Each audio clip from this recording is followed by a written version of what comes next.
igituba nawe cyo usaba nuko ushobora kuba wanayinyongera ukamanuka.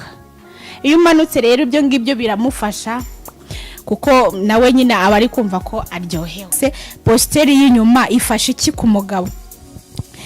Positeri y'inyuma ikifasha ku mugabo, iyo wakoze akinyuma inda reka tuvuge ko meze gutya, sibyo? Iyo meze uku nguku urabona ko hano inyuma hasa nkaho haryamye. Aho inyuma rero iyo hasa nkaho haryamye, icyo wirinda nuko ushobora kuba wamanuka gutya. Iyo umanutse uku nguku uri kumanukira ikihimboro nyine uri kugenda uyegera uko ntago uri kumva neza. Noneho we iyaje akubitiraho hano inyuma cyane ashobora kuguturitsa umugongo. Yaguturikije umugongo rero ntago ibyo ngiye ushobora kuba byagufasha.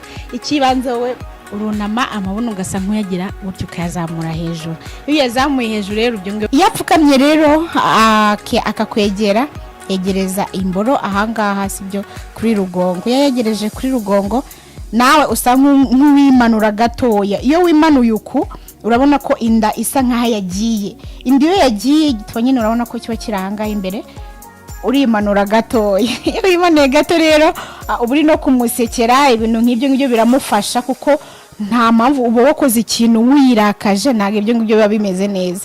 Iyo umeze uku rero umugabo araza akakwegera akaza akakunyaza, sibyo? Iyo akunyaje ahangaha nawe icyo usabwa nuko uba washinze amaguru. Iyo wicaye uku byose nyine urabona ko byose biba bigaragara.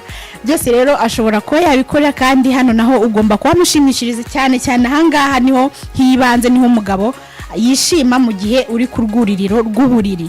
Hano ku rwuriro rw'uburiri rero niho gituba kiba kigaragara neza kuko ntago kiba kihishiriye, kiba kigaragara neza. Ahangaha rero iyo uhari icyo usabwa nyine no kubumbura ibibero ukabibumbura akinjiraho neza, sibyo? Nishimiye kuba